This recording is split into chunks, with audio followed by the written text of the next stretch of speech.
me again. My name's Dion Ward. I'm a Kiwi expat living in Japan. I want to suggest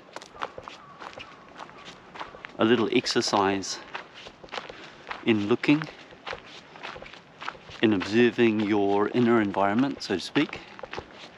I've talked before about everyone's very well versed and have explored and understood and named and labelled, recognised the qualities and the terrain of their outer environment.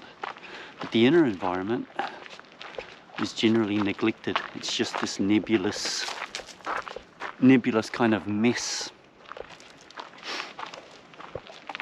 This sort of unseen, floating, ghostly something that happens from time to time, happens regularly, it sort of blows through your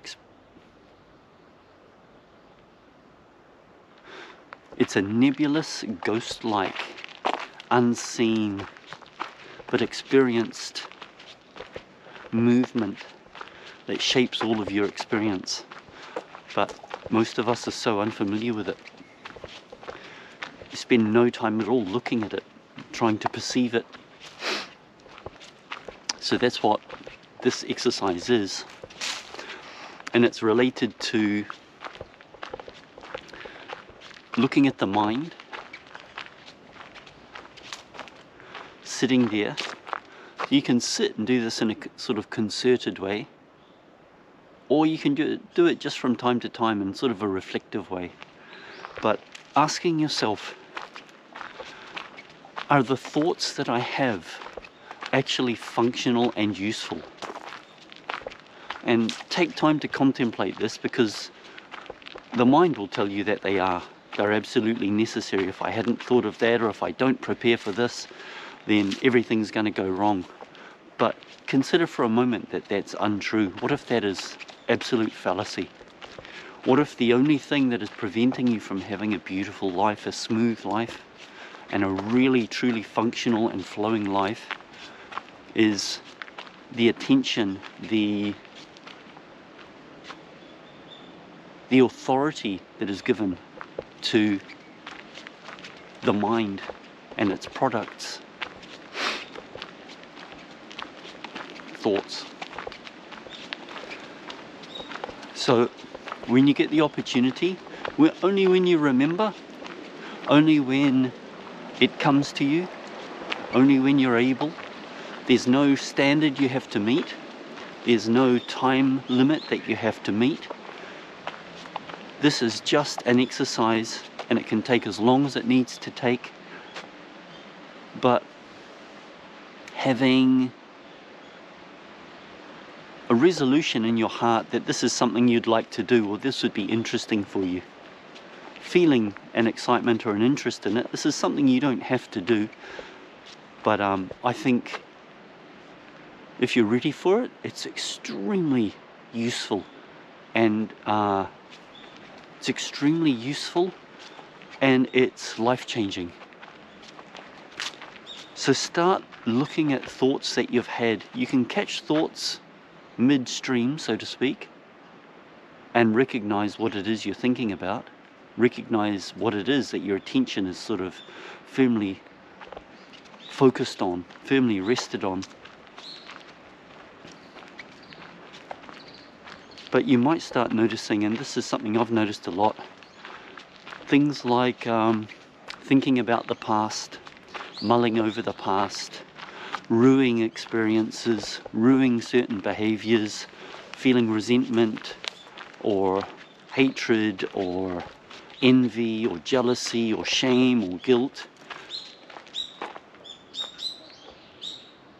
When the past is the past, it only exists as a memory. There is no past. First and foremost, there's no past. But these things are, we call them memories, but actually they're just ideas. They're little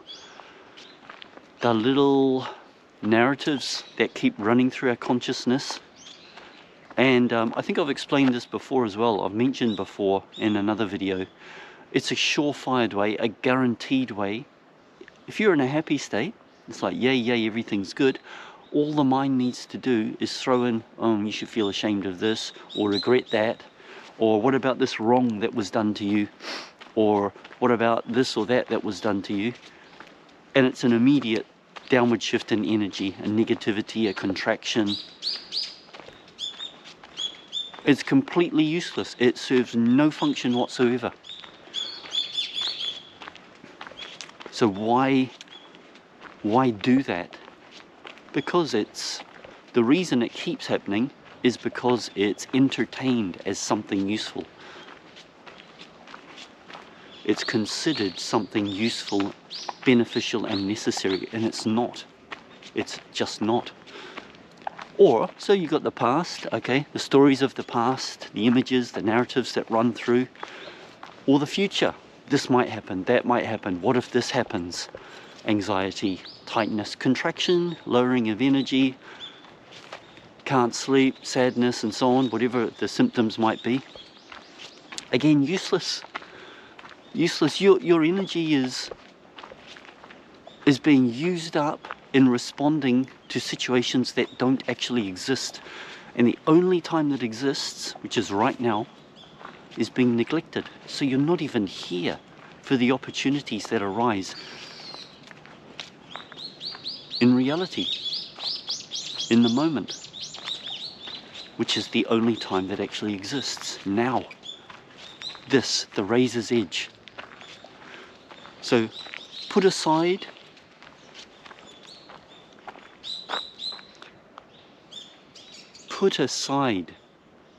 thoughts of the past and thoughts of the future.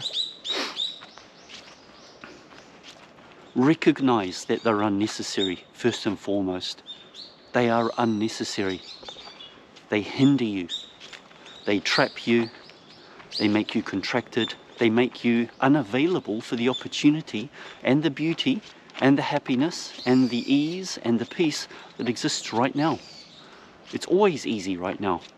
The stories are the thing that makes life difficult. And of course there's things like physical sickness and injury and so on. But you remove the stories and it's, again, just an experience. It may be unpleasant. It may not be what you would prefer in terms of physical experience, but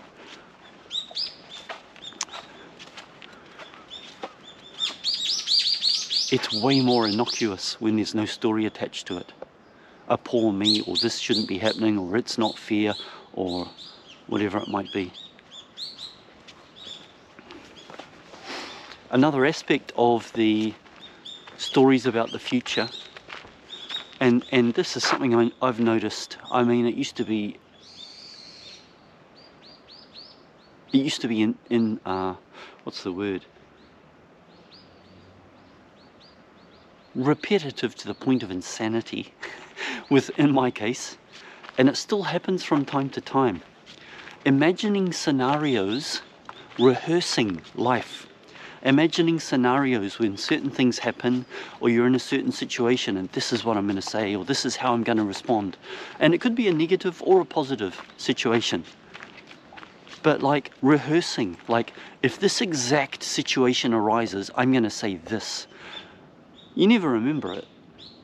You might remember it if you're rehearsing a situation just before it happens.